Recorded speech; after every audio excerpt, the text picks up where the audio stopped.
So, welcome to another episode of The Main Cut. I am your co host, Jade, founder of Main Hookup, and I'm with our head of education community, Cataanda. Questions that people are asking. And today we have decided to talk about some of the biggest myths about textured hair care that we've both agreed these ones really need to go. There's a lot of them that are out there, so don't get us wrong, guys. There's only so many we can talk about in an hour, but we've got at least 5 or 6 to work our way through today. We'll talk about what the myths are, why they are myths, why they are incorrect, and what the real information is that people should have about their hair, because without the right information, people continue to make decisions about their hair care or their hair routine based on false information, which helps no one. And also the misinformation continues to be spread because people think that it's true. And Katana, I know we went through a list of these before. Some of them we've heard, some of them we haven't. But yeah, we landed on a few that we felt we really need to talk to everybody about. But I can imagine, Katanda, as someone that A, has been a stylist, and B, speaks to people about hair all day long, you hear these all the time. Yes, I've heard a lot of them.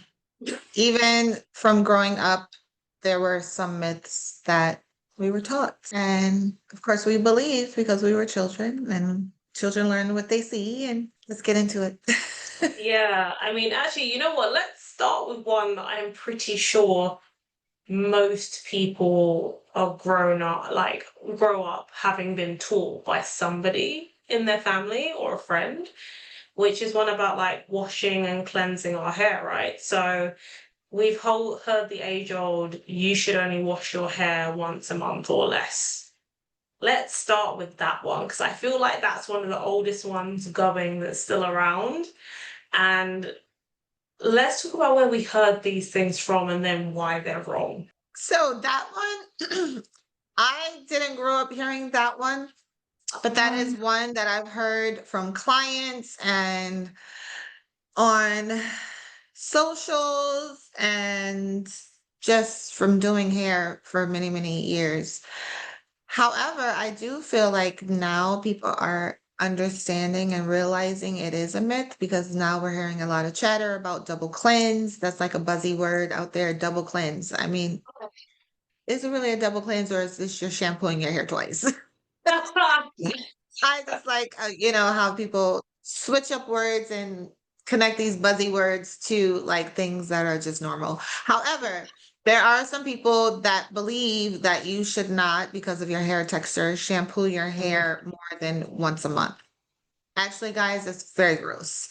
It's sort of like you're not taking a shower or a bath, but once a month, particularly a shower, because I have my thoughts on baths as well. But taking a shower once a month is not good, just as shampooing your hair once a month is not good. You need to cleanse your scalp. First and foremost, you need to cleanse your scalp, but you also need to make sure that the strands of your hair are properly cleansed for various reasons. So when you don't shampoo your hair for months out, I mean, you guys know if you're wearing protective styles, you leave it in for a month, 2 months, you take the protective style out, you have a lot of nasty stuff in your hair and on your scalp. So you must shampoo your hair. This may get me some backlash, but I say everyone should shampoo their hair at least every 7 to 10 days. 10 days rolling into 14 is kind of pushing it. But if you think of all the things you're doing, you are sweating, you are, out in the elements, you are putting products in your hair, you are wearing your bonnet at night, which is trapping in a lot of stuff, you may not sweat profusely at night with the bonnet on, but we all know bonnets are hot, which is why some people lean toward a silk bonnet versus a satin, because silk actually breathes where satin does not breathe because it's synthetic. So we have to cleanse our scalp and hair at least every 7 to 10 days. Your scalp starts to stink after a while. It's like your body. Can't stress enough. It's sort of like thinking that, okay, I'm not going to take a shower for a month. Your body odor, so you get BO in your body, but you also get BO in your scalp. And when we talk about, the microbiome that, a lot of regular consumers and people are learning now, that's pretty much dealing with your BO. Um, it's like your internal chemistry. So I know I can tell when I need to shampoo my hair because my scalp, it may not stink, but it's starting to I'm starting to smell that natural sebum that's excreting from my Mm. scalp. And sebum, I don't know if you guys know, but sebum does not smell good. Especially if you're a person that eats a lot of foods that have a lot of spices. If you Um, are, that's interesting. unfortunately, if you are a person that's smoking, that sebum is going to stink. If you are a person that, I don't know, drinks alcohol on a regular basis, and I'm talking like hard liquors, not like a glass of wine here or there, but it comes through in your body odor. It's sort of like your sweat glands in your Interesting. body. You smell that stuff. You smell it in Yeah. your scalp as well. And you know, we just need to cleanse our hair and scalp. If you don't want to actually shampoo because you do fear that you're gonna, strip your hair of its natural oils, which you're not, but then you can co-wash. However, Mm. co-washing also has its time or place. You should not co-wash your hair every single time you're shampooing your hair because you're not cleansing. So you do need an actual traditional shampoo. Yeah. You know what's really funny is that I remember hearing this a lot when I was growing up, but it always came from the lens that it was like connected with hair growth. And I think that's why people have stuck to it. And it's been something that's been repeated for so long because there's always been that aim and that objective. There is a bit of an obsession in the community with like making sure your hair is as long as possible, right? And gaining like length at all costs kind of attitude in some parts of the community. And I feel like that particular myth of only wash your hair once a month or once every couple of months or whenever was always really connected to length and growth. Mhm. Um, because when I started paying more attention to what my hair did and didn't like, I was like, oh, once it gets to the 2 week point, my scalp is unhappy. It doesn't like it. So that's when I started washing my hair every 2 weeks. I was like, I don't care what other people say. I know my scalp doesn't like this after 2 weeks. And it kind of made it an easy routine to stick to because I just do it on the weekend. So it would be like every other Saturday or every other Sunday was wash day, but then also making it a routine that could stick with all of the Yeah. other things that I had to do. But it's stuck, as in it's every 2 weeks without fail. My hair is getting washed and it needs it. So Yeah. I'm just really curious, and it would be good to hear from people in the comments, like who else heard that when they were growing up, and did it change as they got older when they started to pay more attention to how their hair and their scalp felt versus just listening to what other people were saying to them. Yeah. I think you're right. I think a lot of people did have that growing up. However, I come from a mom that she did hair. I Mm, come from a grandmother that was very big on hygiene and self-appearance and, you know, hair was her thing. Like she was a glam girl. She used to rinse my mom's and my aunt's hair with rainwater. Do not do that in 2025, guys. But with rainwater, they would put buckets outside to catch the rainwater because the rainwater had, some elements in it that your water from the faucet didn't have. And all of them had very beautiful, flourishing hair, even though, they didn't all have the same exact texture. Their hair mhm. was really healthy, beautiful, thriving. And so yeah, she was one of those that she shampooed hair often. You know, However, I do believe a lot of people did have that where they thought, you can't shampoo your hair too much because, dirty hair grows. Dirty hair does not grow. That is the biggest myth of ever. dirty hair will stop growing because dirty hair means you have a dirty scalp, and a dirty scalp means your follicles are clogged. So, Mm, like, that is not true, guys. So, yeah. I just mean, that. it's good to know the science behind that for people to take that home and realize, which is dirty scalp, blocked pores, blocked follicles can't grow. That equation, if people can remember that equation, that should help people to stop doing that. Yeah, it's it's just like, so what happens when your scalp gets dirty?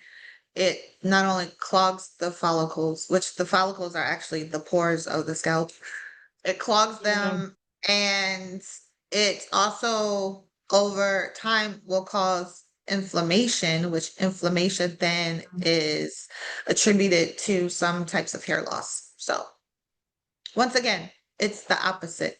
It's total myth. Shampoo your hair, please. Yes. I mean, I feel like we've mentioned this in other podcasts as well, but we're gonna say it again for good measure. 10 days to 7 to 14 I days? say Is that what we're 7 to saying? 10 days. I Yeah. say 7 to 10 days. 10 days for me is pushing it. 14 days, do not go beyond 14 days. Again, would you not take a shower for 14 days? I know some people do. They say you only need a shower. I don't know when they say that because I'm showering every day, like multiple times a day. And they're going to be long showers. But you do not want to go beyond 14 days. That is like the longest I would say to ever go without shampooing your hair. Not unless you have some, God forbid, something to where you can't shampoo your hair, brain surgery or something very serious like that. Um, but you have to shampoo your hair, your scalp. Otherwise, we're gonna smell you coming, and that's not cool. I never want Especially that. for especially for ladies. Gross. We don't want the problem. Okay, so I think we've covered myth number one, which is like we said, you should only wash your hair once a month or less. And we now know 7 to 10 days, 14 at an absolute max, you need to be washing your hair. We've gone through, I think, one of the oldest myths in the book. But another one, and this is one that relates to hair growth. Because again, like I think a lot of people aim for growth and it's like length over all other things, even though I think we should be aiming for health, but that's kind of another conversation. But one myth is cutting your hair makes it grow faster. So we know this is a myth, but why is it actually a myth? I feel like a lot of people run away from cutting their hair anyway, but for the people who do, why is that a myth? I think cutting your hair makes your hair grow faster. It is a myth, but I think what they actually mean is cutting your hair helps you in length retention. Mm, And if you're not saying length retention, then it means cutting your hair retains the length of your hair that's already grown from the scalp. mm, So it is a myth in that way when the message is delivered that way. Um, However, again, when you cut your hair, you are saving your hair, you are saving the length of your hair, you are ensuring that if you do have split ends, they're not traveling upward on the mhm, hair strand or up the hair shaft, because then that's like shortening the hair and you're not retaining the length. It also means if you get them often enough, you can prevent split ends altogether. yeah. It also means that you can prevent excess tangles in your hair, because when your hair needs to be cut or trimmed, it tangles excessively, especially near the ends. That's why you hear so many people talking about the fairy knots. Yeah, they're fairy knots, but Mm, they're fairy knots because you need to cut your hair. Like, you're not going to get fairy knots otherwise unless your hair needs to be cut or trimmed. mhm, Fairy knots tend to happen when not only when the cuticle is like fighting each other and they're going different ways, but also when there is, different lengths of hair that are fighting and then they just wrap around each other and not up. So mm, keeping your hair nicely trimmed, nicely cut, um, and moisturize will prevent those fairy knots. Really, I think we've probably talked about how often we should trim your hair, or we Mm, actually posted a video on that on Instagram. However, this is like one of the simplest things. mm, I don't know why people think, I just think it was just the play on words were not done properly. Because you can retain length. People attribute hair growing fast length retention, but your hair is constantly growing from the yeah. root. So it has nothing to do with the end. If it's not Mhm. growing from the root, that means it's in one of the dormant, is in the actual dormant stage, which is a part of the life cycle of the hair. Mm. However, it's constantly growing otherwise. It's never growing from the ends, which is why I used to, when I used to cut kids' hair and they would cry sometimes, or their mom's like, Oh, oh, she's crying because she thinks it's gonna hurt. You don't feel this. It has no feelings, it has no nerves, nothing. And because it doesn't grow from the ends, like there's basically, this is a whole other conversation, but all of this hair out here that's already pushed its way through the follicle, it's dead already anyway. It's no longer living. So yeah. And I mean, it's important for people to remember that, like you said, trimming your hair helps with length retention, which means in the longer, like in the long run, it will help your hair length. But that isn't to do with like the speed at which it grows, you know. Isn't the average person's hair grows by like half an inch a month? Like, is it half an inch or something like that? yeah, the average is like a quarter to a half. If you're doing a half, you're really good. If you're doing a quarter, you're still average, but you're on the lesser or lower end of the speed of the hair Of the growth. average. And then some people can potentially grow more because hair growth also is genetic. Yeah. People don't understand that either. I mean, yes, we can take care of our hair properly. We can make sure it's properly moisturized. We shampoo every 7 to 10 days. Our scalp is clean. You know, it's clear, it's healthy, it's free of any debris or any scales. But ultimately, it's based on hair growth, or it's based on genetics. Mm, So if you see, you know, or if you hear people saying, oh, yeah, my hair never grows past my shoulder, it's not necessarily that their hair is damaged, or that, oh my gosh, she has a relaxer, so her hair is not going to get longer than that, or all of these things that we mm. sometimes think.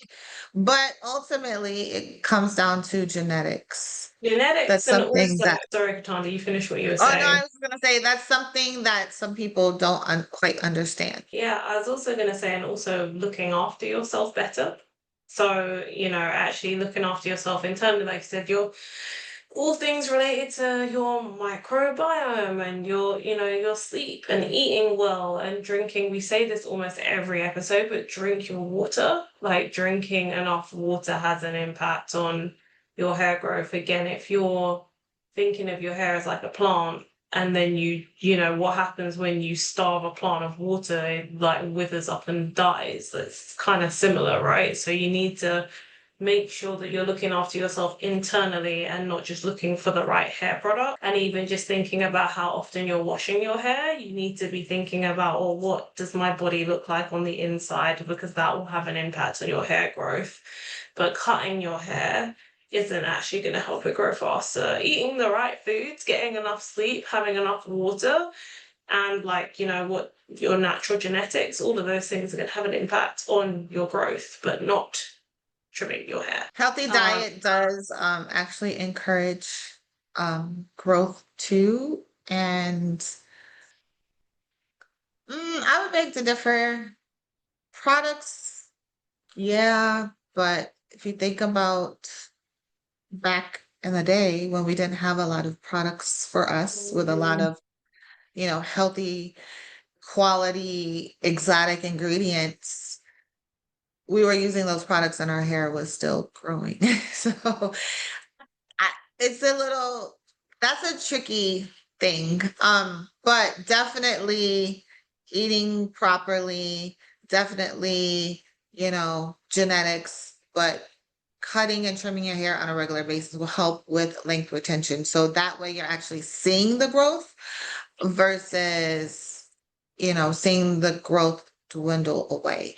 Um, but again, I always stress to people because sometimes we get into this comparison mode or what they're Mm, calling it now, imposter syndrome or something like that. You're comparing yourself to the next person.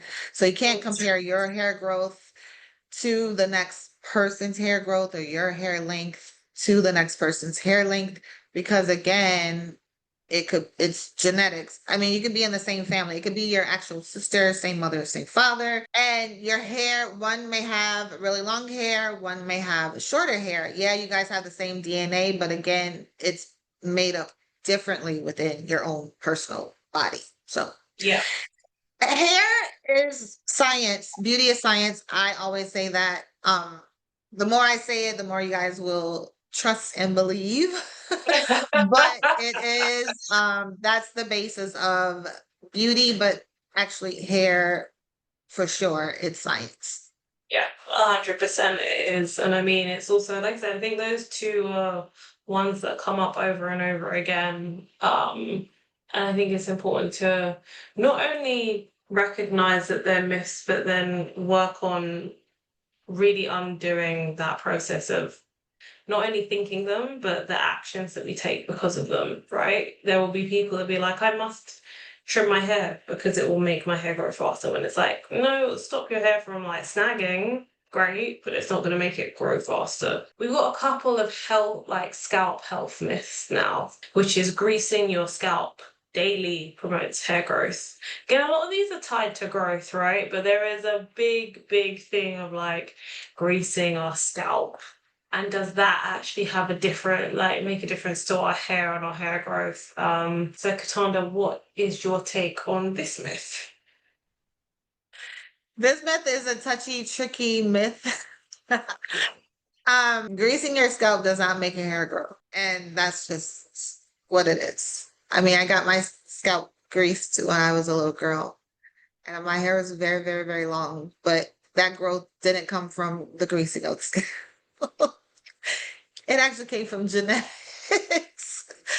Especially with pomades and thicker viscosities on the Mm, scalp, again, is the same idea as it's clogging the follicle, it's blocking, it's acting as a barrier from the follicle to the actual environment. Your follicle needs oxygen to do what it needs to do. It needs oxygen for that blood to like flow and circulate as it should. So when you're applying grease, you're blocking a lot of that. It's sort of like when you are like skincare and yeah. you're applying so much heavy emollients, let's just say Vaseline on the face. You're clogging your pores Mm, and eventually you're going to get breakouts or you're going to start seeing, other things, blackheads, whiteheads, all other kinds of mm, things going on because that pore needs oxygen. Like every part of our bodies need oxygen to function. We need oxygen to breathe. Oxygen is very important. So when you're putting something on that's acting as a barrier to that mm. entering in, especially the follicle, it's gonna eventually cause issues. Or it could, which is another, I don't want to say it's a myth, but it's like an old school saying, it could stunt the growth. And it will Ah, stunt the growth. So no. I mean, there's also like, where did this come from? I feel like greasing your scalp has been a long term, almost like a bit of a traditional thing. You know, when you were getting your hair done as a little girl, with your mom, your auntie, your grandma doing your hair, that was just part of the routine and people didn't ever question it. And now it's gone from, oh, it's part of the routine to it helps your hair grow to no, it doesn't. But do we know where that actually stemmed from and why people did it in the first place? I don't know why. I think it's because it felt like the right thing to do to moisturize, to lubricate the scalp because you also don't want your scalp to get dry and flaky.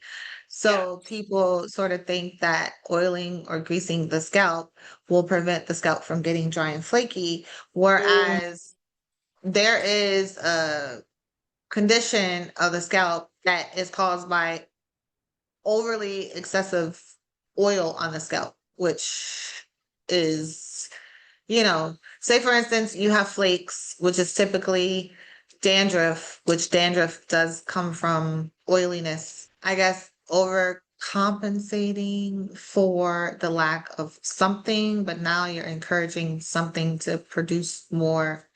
That's a whole other conversation as well. However, when you think of that, um, think about what happens when you do have flakes and on your scalp mm, and you apply that grease or that oil. It's trapping those flakes on the scalp. It's not gonna mm, release. It's not gonna fall out. Like it's not going to, you know, it's gonna be really hard to release that because now it's stuck to the scalp because you have that, you know, greasy, maybe sometimes it's a tacky feeling, greasy feeling, mm, waxy feeling. It's stuck there. So even when you want to go shampoo your hair, you're going to have to get something that's going to break through to really release those flakes.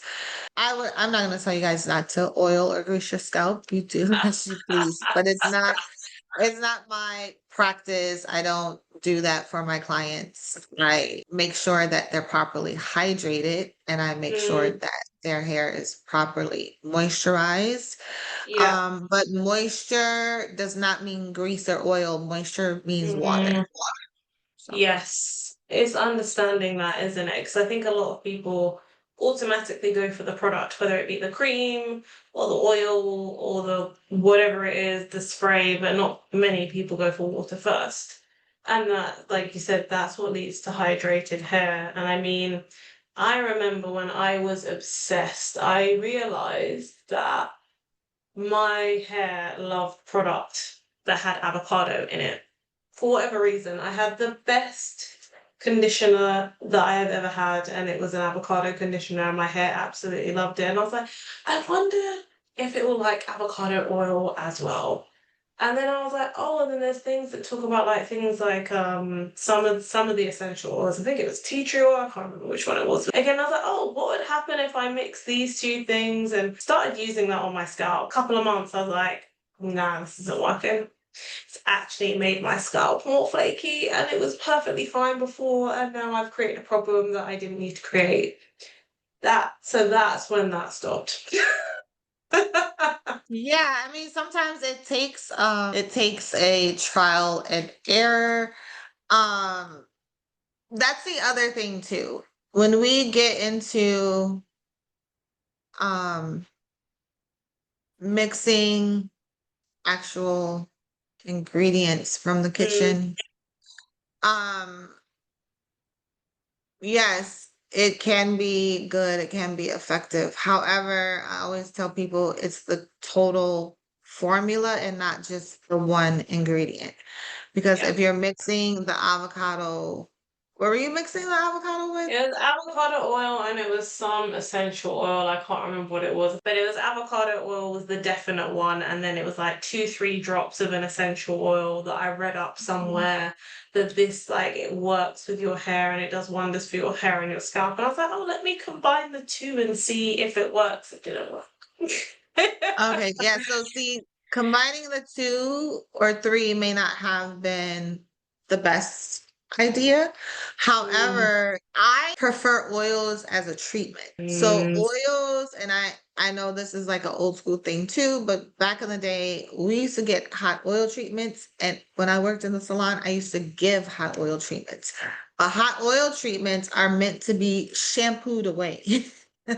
They don't stay on the scalp because if you think of avocado itself, it's a fatty, um, it's actually a fruit because it has a seed. So it's a fatty fruit that does mm, have some moisturizing benefits. However, when you're using the oil itself, again, you're applying it to the scalp and now it's blocking the moisture from going in.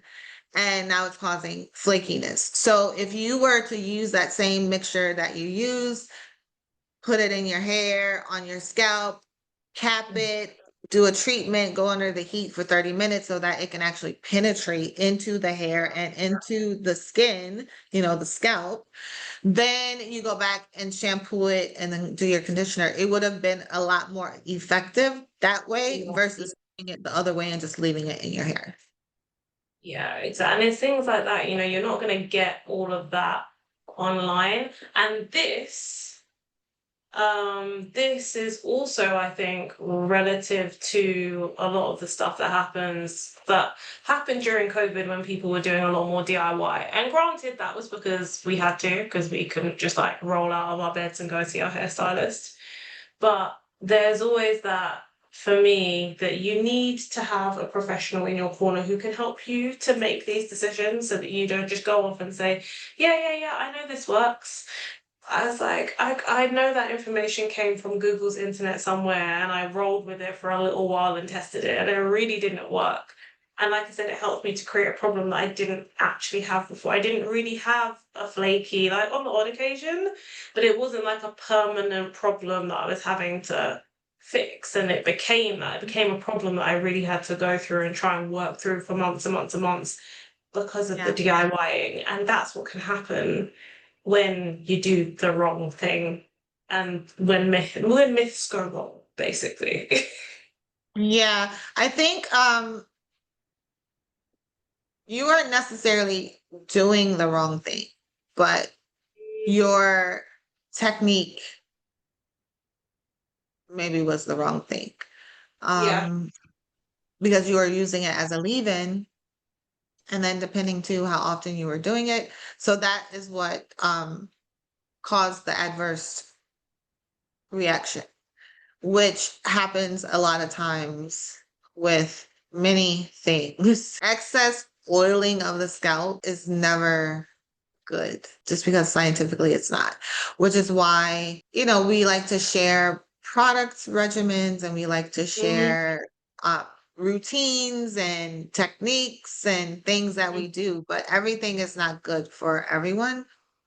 yeah, Um, Perhaps the person that you saw using that or doing that, maybe it worked for, maybe she didn't go enough into detail of how much she was applying or how much she was mixing. And essential oils, you have to be very, very, very careful with in itself yeah, because they're highly concentrated. yeah. And that's another thing. I have this thing for oregano oil. And oregano oil, essential oils, guys, are actually natural healers or healants. Healants or healers. Mm, Can use these things which are natural that will actually heal certain things. So I have this thing for oregano oil. We know everyone's now talking about oil of oregano. You should take a shot of this, a shot of that. Please don't do that. mm. It is very potent and Uh, it does all the things that it says it will do. And it works okay. wonders on the skin, but you have to be very careful. I Mm. I have dissolved, I have a lot of skin tags, little Beyonce going on because Beyonce has skin tags, but skin tags here on my face, on my neck. And so sometimes, I would like to have less of them because you get more of a smoother look to your Mm, skin. And so instead of going to they call it DPN removal. I think it's DPN removal. Yeah, DPN removal. And it's the medical term of what these skin tags are actually called. And so they remove them, but it's very expensive at the dermatologist. It's very expensive. Like you shouldn't go. Some estheticians actually provide the service, but you probably shouldn't go there because it can be a little invasive and sometimes we can go awry. I actually have gathered my oregano oil and burned them off myself. But you have to oh, be very careful because it will, like, it also works on pimples very well, but oh, okay. it will burn the skin. So I am a scientist in my own right. So, but the average person should not play around with essential oils in that way because they are highly Mm, concentrated. They are very potent, and a little bit goes a long way. Like I'm just putting it on the end of a Q-tip and applying it to the skin area like multiple times per day until it does, and it'll eventually just fall off. But you have to be mindful of the potency, and that's when I think that the average person should not play around with it because it could definitely turn out to be an adverse reaction versus something good. So I think maybe your ratio of mixing the avocado oil with the essential oils was a little off. mm, I would actually say with confidence that you leaving it in and doing it multiple times actually caused the adverse reaction with now you're having flaky scalp. But it wasn't that you did the wrong thing, is that just in the way that you did it was not really what I would advise. I would advise you doing it as like a hot oil treatment. Hot oil treatments, they mm, still have their place. We used to do a lot of them with relaxed hair. However, it works wonders for curly hair. But again, you are mm, shampooing this out.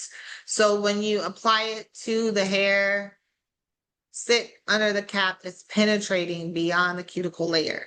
And then yeah. you're actually getting the cortex is actually getting the benefit of that oil. It then will help to sort of like smooth. I don't want to say seal the cuticle because that usually sealing to me means like permanence and a little bit, I guess, in ultimately to me sealing, if I seal something I'm sticking it and it's not going to move, so you Right. really don't want to seal it because I mean it doesn't really seal it because when the hair is wet again the cuticle is going to put back open, but it does Yeah. smooth it. So it smooths Okay. it. You go back in with your shampoo and then your deep conditioner or your conditioner or whatever.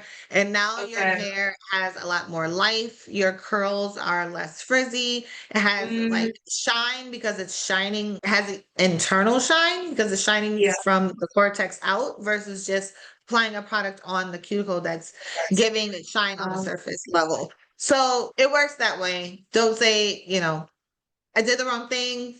You did the right thing, but you just did it the wrong way. Yeah, I was all for the do it yourself at home because people needed to know how to care for their own hair. We yeah. got into a I guess, movement of things where people were relying on their hairstylist. If your hairstylist is not there, you need to know how to care for your hair at home. And so in COVID, obviously, I mean, you can walk around the house, your own house, in privacy of your own home looking crazy, but who wants to look that, especially with COVID, the stresses of COVID, we needed to look good. So I love the fact that, people were doing it themselves, the DIY, all the tutorials and everything.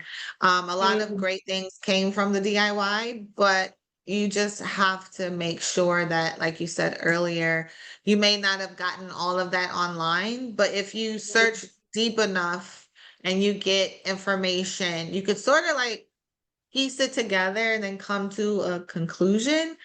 Um, mm, but when you have someone that's also doing it themselves, you're not going to get the education that you're getting unless it's an actual hairstylist or professional. yeah. 100%. And I mean, sometimes you can make some mistakes and learn from them, and then you can apply a better theory next time. But I also like to say, Katanda, that I think the important thing is people sharing what they've learned with their stylist. So then it's not so much that you've gotten the information because you're just going to get whatever information people are talking about, they're telling you, you read online, you consume through videos, you're going to get all of it. But it's like there's a person to filter it through and filter it through your stylist so that they can help you debunk the myths so that you save yourself some much needed time. I think. That's very true. And maybe some much not needed disappointment. Yeah, that too. A lot of And that. then you have to go to your stylist anyway to have the stylist fix it. It's sort of like Yeah. when you Google an ailment that you're having and you get Mm, WebMD and you diagnose yourself and then you're going to the doctor and you're explaining, you're going to die in 5 days because you Googled it. And then they're like, yeah, please. No. you're fine. Like you have to get the actual information from the actual professional. And again, everyone's situation is different. 100%. It's always different. And I mean, I think that I'm sure there are people who have DIYed certain things and built and put together their own products in some ways, and not all of them have worked. So I think that will resonate with a lot of people. Um, but we also, speaking of like products, we actually have a product, an ingredient myth next up, which is all alcohols in hair products are bad for textured hair. I think we hear this a lot with certain ingredients. It definitely happens with alcohols, and another one, silicons is another one that Silicones. you hear people saying kind of similar things about. So actually, maybe we can double this up and talk about alcohols and silicons so that we can cover both. Why have these two ingredients become the villain, for one? And then two, why are they actually not the villains that people think they are? Tell me what you think. Do you have that perception? I haven't had the perception that alcohols are like the enemy or the villain. It's more that it shouldn't be in all, it's not needed in all products. And like there's certain situations where like alcohols and silicons can help. I can't really think of any scenario right now, but I've never said, for example, oh, I'm not going to buy that product because it has alcohol in it. I might be mindful of where it is in the ingredients list and be like, I don't really want it to be all the way at the top, but I wouldn't have stopped myself from like buying a hair product just because it had alcohol or silicons in it. So it's affected my thinking, but it's not stopped me from using a product that uses them. So all products have alcohol in them, and if they do not, you are going to have a very short-lived product life, shelf life. Which is why a lot of times I'm trying to think. I buy some like all net. So for instance, this is not a hair product. This might be a bad example, but I buy hair removal that's all natural. And other hair removals, you could stick it under your counter, under your sink, and it'll last for years. This particular one only lasts for a few months because it's all natural. And I actually keep mine refrigerated to extend the life of it. But there's no alcohol in it. There's no like any preservative in it. It's just all natural ingredients. So that's the difference. When you have all natural ingredients, if you think about, your friend would know this more so than I do, but Mm. if you think about Lush products, for Yes, the most part, they're all natural. And you will see a very they have a short date. expiration date on there Yeah. because they don't have a lot of preservatives that they're going to preserve this for the shelf life of like 3 years down the road. You Mm. have to hurry up and use your Lush products. I mean, you're always eager to do that anyway because they're so yummy and it just smells so good. But that's another example of a not like a all natural product line Yeah. that you cannot keep for a long period of time. There is I'm trying to blank, but there are some other things that I actually do purchase, and they're not hair products. Oh, there are. Okay, so there's this line called Vita Hair Growth, all natural. It's one of my favorite hair care lines for nourishment of the hair. Again, I like it because it is all natural. However, their bottles, I think they're like 12 ounces. I don't believe they're 8 ounces. They're either 10 or 12 Okay. ounces. So they're bigger than usual. And they only give you like a 3 month, shelf life on there because they're all natural. And you can actually see like there's a shampoo that I really, really love. It has like cinnamon in it and like all this good stuff. And you will see that it starts to, first of all, you'll see the color change. It's actually a gel like shampoo, so it's like transparent. but it's like Um, a brown transparent, so you see through it. When it starts to separate, you can see like the ingredients are clumping together, and it's changing the form of the product. So you have to interesting. really, really, really use it up. And I've wasted a lot of it because I don't use it enough, particularly the shampoo, because you always use more conditioner than you do shampoo. Um, Mm, but you can shake it and it'll kind of go back together. It's sort of like when you have products that are oil and water mix and they will yeah, separate and then you have to shake it back. Well, that's what happens to hair care products and other products that are all natural and they don't have those alcohols in them as preservatives or the other right. preservatives in them. So that's the example. I'm glad I thought of that. That's the example that I wanted to use for the hair care products. It's so good. Also, it's like food. It'll start to smell funny when it's going bad. And Okay. at that point, it's not good to use it on your hair because it's spoiled, like literally, like Yeah. it's expired.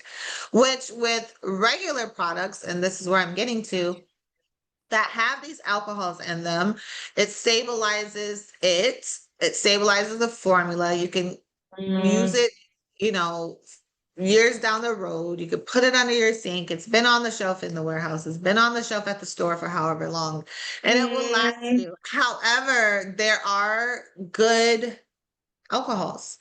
And those alcohols are typically the alcohols that you see closest to the first line or the second line. And depending on typically a more quality ingredient will not utilize alcohols for nourishment because they're called fatty alcohols that provide benefits to the hair, moisturization to the hair, nourishment to the hair. Those are fatty alcohols, and those are like, it'll say cetyl alcohol. That's a fatty acid. Oh, that's a fatty alcohol right. Okay. that actually, provides nourishing benefits to the hair. So, in a very high quality ingredient, though, you will Mm, see other ingredients before you see those alcohols because yeah. I've chosen to use this ingredient over here that's higher quality, that's going to give me some of the same benefits as this cetyl alcohol here. But Right.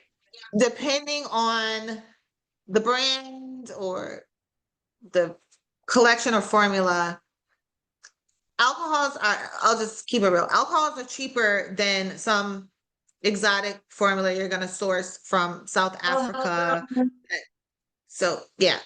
Um, they're not all bad, and I used to have to tell this to a lot of customers when I worked for the main choice because when they got acquired, they saw this ingredient list change. You guys change the ingredient lists or you change the ingredients in the formula. And sometimes that's not necessarily the case. Sometimes have to be moved around in the order that they are more prevalent in. And yeah. so when your indie company, you don't necessarily have to list it in that way because you are an indie company.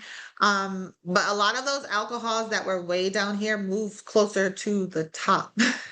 People were freaking out. Mm, But I'm like, even at that, if it was changed, those alcohols are not bad alcohols. Those are the alcohols that we need for nourishing, conditioning benefits, but also for stabilization of the product. I'll just leave it there okay. because it gets complicated. These are things that I mean, the consumer can find this out.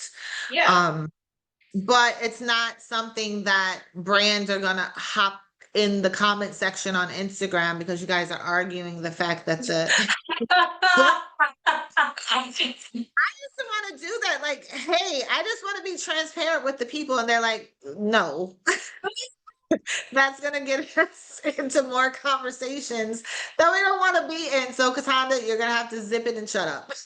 But that's what happens. All alcohols aren't bad alcohols, just the same as silicones. Really, silicones are they're silicone. There are a lot of cones, but silicones and dimethicones are the ones that we're most familiar with. And Yeah, I love products that like I love me a silicone and a dimethicone. Because you're talking about slip on the hair, that's what I need. Especially right, for curls. But I think people got on that wave. Silicones are bad and dimethicones are bad, more so because they can be bad to the environment. When you right, rinse them down the drain, right, that's when it can be bad to the environment. right. It because there's they stick. They're slippery, but they stick. And so the drain then going into, I don't know how, I'm not that type of scientist. I don't know how all of that works with the environment, but I think So they're that's not environmentally friendly, basically. exactly. But I don't want a formula that doesn't have silicone. Like Mhm. silicones are much different than parabens. We're not going to talk Mm, about parabens. I'm just using that as an example. Because yeah. people are like, no parabens, no minerals, no this, no that. Silicones, Mm, some brands call out no silicones, but most brands that have all the rest of the no's, they never say no silicones because you're taking your slip away.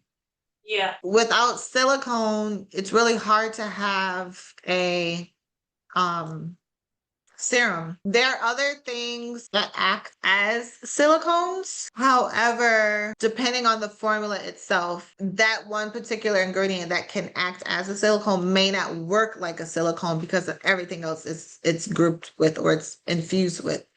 Yeah. It's very complicated. Yeah. But I think that's more so, like you said, they're not environmentally friendly. Silicones are for the most part. Yeah. But they're super friendly for your hair and for your curls. Trust me. No, I mean, it's really good to know, like, say, the reason why they are in the products in the first place, because I think that's something for people to understand. Like you said, that alcohols are used as like a preservative so that things last longer, so they have more shelf life. And then silicons are used to give products more slip, which a lot of our hair texture needs when we're trying to use products, especially like styling products as well. So we need that to be in there. Yes, they're probably good and bad alcohols and silicons, but it's about understanding why they're in there in the first place versus saying that you don't want to have a product that has any of them in there. Because unless your intention is go to a Lush, and you can get there is a black hair range at Lush people, so yes, you could go there if you really want to get your hair products and say that you only want to go for a brand that's like totally natural. That's an option. But then you have to accept that they come with a shelf life and you need to be able to use that product within its shelf life. Otherwise, what you're going to have is a product that can't be used at all that you spent your money on. So Yeah. I think a lot of it is understanding why those ingredients were put in the first place. And then just being mindful of, the type of products that you choose to use after that. But understand what the ingredient is for before you say that it's banned. Yeah, please don't just jump on the bandwagon of, there are a lot of people tend to jump on the bandwagon when it comes to beauty, hair care. Like, just don't be so quick to jump on. Like, it's sort of like a gang. Don't be so quick to jump on Mm, the gang. Like, you don't want to be affiliated with something that you don't really know about and what they stand for, what this means. yeah. Some people are just out here to tear down anything that's good.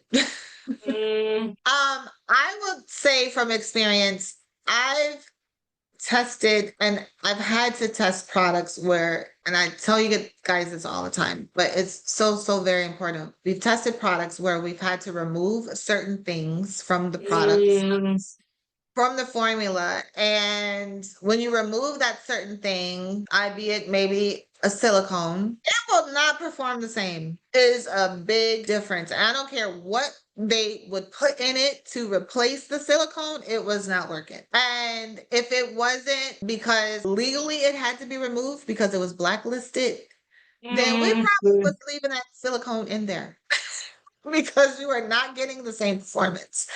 So it's just one of those things. It's like, I say this all the time too. It's like your grandmother's pound cake.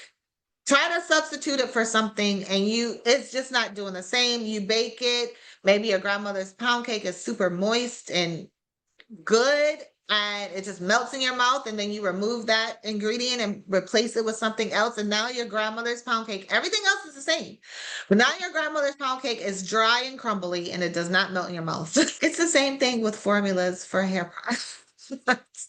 So some things just cannot be replaced. Yeah, I mean that's good. A good analogy and something for people to remember, especially when they're trying to knock products out of their range because of certain ingredients they use. I think if there's more knowledge about what each ingredient is actually for, it will help people to reconsider whether that's like necessary or not. I don't think it's necessary to say that you can't use a product because it's got alcohol in it or silicones. I think it's about saying, well, what kind of hair product is this?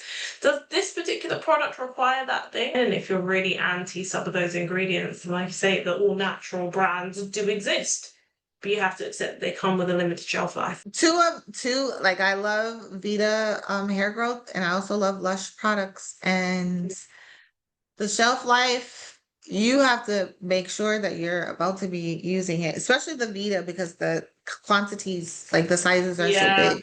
You're probably really not unless you have like if you have a multi-family home. yeah. I'm just one person, so I can't possibly use up that much shampoo. And I do shampoo my hair every 7 to 10 days, and I still Mm. couldn't use it up fast enough. So you just have to be mindful of that, and do not try to stretch it too far beyond what they tell you, because it Yeah, could cause some really adverse things. Like yeah. I had a friend that did something to that effect, and her hair matted up terribly. Um, It was a nightmare. And oh no. finally, kind of chalked it up to what happened. But don't try to stretch the expiration Yeah, dates of things. Like just like you won't stretch your expiration date on your milk. Hopefully you're not yeah. still drinking. Hopefully you're not still drinking actual cow dairy milk. But if you are, if you stretch if you stretch that, it's gonna curdle, it's gonna stink, it's gonna discolor. You are not gonna be able to drink expired milk. So do not use your expired haircare products, makeup products, skincare products, please. Yes, let's not do that. Let's not do that at all. But we have one more myth, which is about styling and manipulation. So we'll wrap up with this one. Um, and it is protective styles can be left in without any maintenance. I feel like this one has been knocking around for a very long time. I can't even remember how long ago I have heard this, but for those that have had like their braids, their twists, their goddess braids, their faux locks, their cane rows, even their wigs, like all their weaves, whatever it may be, there are always people that feel that they can just be left in without having to do anything to maintain your scalp. That is a myth for us, but it feels like the truth for many people. And I feel like it kind of links back to what we were saying earlier about washing our hair, which how long would you go without letting your scalp like breathe and without washing it or without trying to like look after it in some way? It's probably not ideal to have a 2.5 month style that's in and then do absolutely nothing with your hair or scalp in that time. Like, I don't see that helping your health of your hair, the health of your scalp. Um, that sounds like that would definitely be more problematic than helpful. But Katanda, from your side, what have you seen? Like, have you seen anything with people trying to follow that path? And what is it exactly that you would say to people to help them understand that this is a myth and it's not the truth? So protective style is made to protect your hair. Yep. If you're not this is a really simple one. If you're not protecting your hair underneath the protective style, it's no longer a protective style. You cannot leave your protective style in for 17 weeks and not do anything, one, to the protective style itself, but two, to the hair, your actual natural hair underneath the protective style. So if you're getting braids, I'll just use that as a quick example. If you're getting braids, you cannot leave your braids in that whole time without addressing your actual natural hair within the braids. You cannot leave it in without addressing the scalp, the braids. People tend to rock their braids for all this time and they never touch the scalp with, I mean, there's so many things now. You have braid sprays that help to not only soothe, but it helps to sort of like refresh. And when we say refresh, we mean like it's providing some sort of cleansing. It will help to eliminate a lot of that buildup that you get at the base of the braid in your natural hair. Like there's so many products nowadays. However, you can use your micellar water to cleanse the scalp of your braids. If you don't want to go out and buy actual products for, that for actual hair, I'm sure we have some micellar water. It's very popular nowadays. Use it on your skin. I love it. It does what it's supposed to do quickly. It's convenient. It doesn't create a lot of mess. All you need is cotton swab or a Q-tip. Micellar water a little bit goes a long way. You can use that to address the scalp. You can shampoo your hair. Who said that you have braids and you can't shampoo? Yeah. You can shampoo braids. You don't go in and like 100%. vigorously, shampoo the lengths of the braids to disrupt the braids and cause frizz and all of that. But again, the focus is here at the scalp and at the base of the braid because you want to protect your hair. So when you get that buildup at the base of the braid on your natural hair, it could break your hair. Who wants the hair to be broken down to the root? Because if you don't release it properly, it'll just come right out. If you don't use, that's the other thing when you're not only rocking these protective styles, but when you're going through your takedown of the protective style. If you're not going to your stylist, that should be very well versed in takedowns and how to properly do it so that it's not causing breakage, so that they are not just ripping the hair out at the base where you have that, buildup, then you should really know how to break down that sebum, debris, dirt, and everything that's collected, lint. People get lint caught up in braids. Yep. You have to know how to break that down to release it. So making sure that you're caring for your natural hair, your actual hair under these protective styles is very important. But also when you have the protective styles in, I don't care if it's a sew and weave. Do not go like 6 weeks with your sew and weave and never go get it shampooed. That's Yeah. gross. So if you think about how if you have a sew in and your natural hair is braided up underneath, if you have a cap or not, think about, again, the oxygen, it's not really getting to the follicle. Your hair braided, then you have the net on, then you have the bundles sewn on top, really preventing anything from getting down to the actual scalp that needs to be there. But then in the midst of it being covered and blocked off from any type of, oxygen and air, then it's also collecting everything that could imagine is collecting under there. If you are getting it, or if you're shampooing it yourself, but also if you're going to get it shampooed, make sure that it's drying properly, because if you don't dry those braids underneath, you're going to get mildew, you're going to get bacteria, and bacteria can actually grow. Like if you're not only in a protective style, but like what we talked about before, if you're not shampooing your hair but once a month, bacteria can grow on your scalp, fungus, and like all of that. And so there's a lot to go with this. So please protect your hair. Make sure that you are protecting your hair and your scalp underneath the protective style, but you're also caring for your hair and your scalp under the protective style. And if you are struggling with it, then you probably want to go see a stylist that Mhm. is an expert in this area. Or you can hop on YouTube University and find out information on how to do these things. You can go to Main Hookup's page on Instagram. I leave a lot of tips and tricks about how to do certain things. Mhm. Main Hookup has a whole directory of stylists that you could seek out, stylists in your area, but please protect your hair underneath. That is actually Yeah. a myth that, oh, I can get this protective style and I don't have to do anything to my hair. I can get this protective style. Mm. Please, especially you lace front wig wearers. Can we talk? That's going to be another topic for another, because we need to talk about that, because the hairlines, not only that, but the actual skin on your face, you're getting infected. You're like, Mm.